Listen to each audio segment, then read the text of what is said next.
যখন লাশকে কবরে নামায় তখন আমাদের সমাজে দোয়া করা হয়, মিনহা খলাকনাকুম ওয়া ফিহা নুঈদুকুম ওয়া মিনহা নুখরিজুকুম তারাতান উখরা। বলা হয় কিনা? এটা কোরআন মাজিদের আয়াত হতে পারে, লাশ কবরে রাখার দোয়া নয়। কথা কি বুঝতে পেরেছেন? এটা কোরআন মাজিদের আয়াত হতে পারে, এটা লাশ কবরে রাখার দোয়া নয়। লাশ কবরে রাখার দোয়া হলো বিসমিল্লাহি ওয়া আলা মিল্লাতি রাসূলিল্লাহ, এই দোয়া পড়ে লাশকে কবরে নামাবেন। কিন্তু কোরআন মাজিদের আয়াত হতে পারে, কিন্তু লাশ কবরে নামানোর সময় রাসূলুল্লাহ সাল্লাল্লাহু আলাইহি ওয়াসাল্লাম ওটা পড়ে নাই। কথা কি বুঝতে পেরেছেন আমার? সুতরাং চেষ্টা করবেন, যদি মহিলার লাশ হয় তাহলে উপরে শামিয়ানা দিয়ে দিবেন, যাতে করে পরপুরুষ শরীরের গঠন বুঝতে না পারে। একেবারে নিকটের যারা মাহরাম আছে তারা লাশটাকে কবরে নামাবে এবং তারাই ওই বাঁশ দেওয়ার আগ পর্যন্ত তারাই সেখানে থাকবে। অন্যান্য যারা আছে তারা বাঁশ দেওয়ার পরে যখন শরীর বোঝা যাবে না, গঠন বোঝা যাবে না, তখন তারা গিয়ে মাটি দিবে। বুঝেন না মনে হয়? কথা কি বুঝতে পেরেছেন? এই নীতিমালাটা ফলো করার চেষ্টা করবেন। এরপরে আসেন, লাশ কবরে রাখা শেষ আর ঘোষণা শুরু হয়ে যায়। 3 দিনের দিন 3 দিনের আয়োজন, 40 দিনের দিন 40-এর আয়োজন, অমুক দিন কুলখানির আয়োজন। কি বলা হয় কিনা ভাই? মানুষ মারা গিয়েছে, মানুষ মারা গেলে কষ্ট লাগে, ব্যথা লাগে, খারাপ লাগে, তাই না? ব্যথা লাগে। তো ব্যথা লাগলে, কষ্ট লাগলে কি আনন্দ করে খেতে হয়? এটা লজিক বোঝাচ্ছি আমি, সুন্নতের বিষয়ে আমরা আলোচনা আসতেছি। রাসূলুল্লাহ সাল্লাল্লাহু আলাইহি সাল্লাম থেকে যে আলোচনাগুলো পাওয়া যায়, মানুষ মারা গেলে খাওয়ানো যায়, জায়েজ আছে, কিন্তু আপনি দিন নির্ধারণ করতে পারবেন না।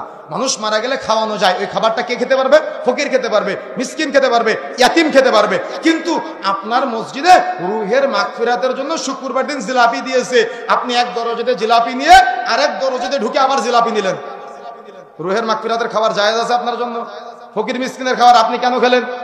বুঝেন না মানে? আমার কথা বুঝতে পেরেছেন? আগে জিলাপি খাওয়ার আগে জিজ্ঞাসা করবেন এটা কিসের জিলাপি।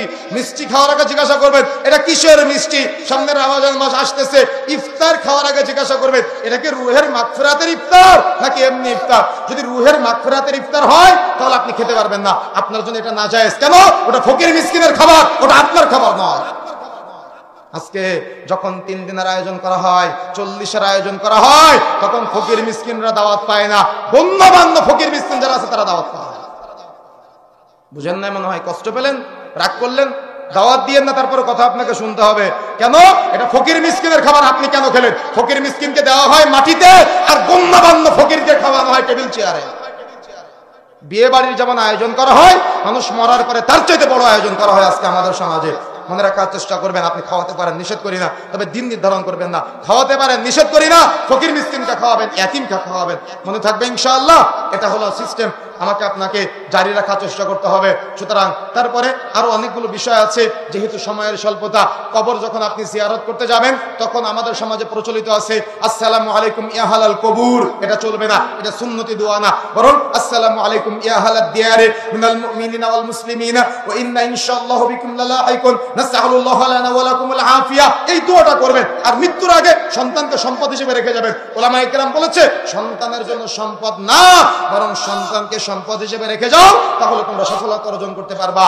আপনার সন্তান আপনি মরার পরে যদি আপনার জানাজার সালাত পড়াতে না পারে, তাহলে আপনি সফল সন্তান রেখে যেতে পারেন নাই।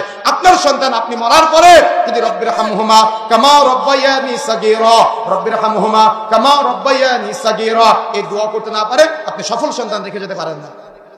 হুজুর ভাড়া করে নিয়ে এসে যদি দোয়া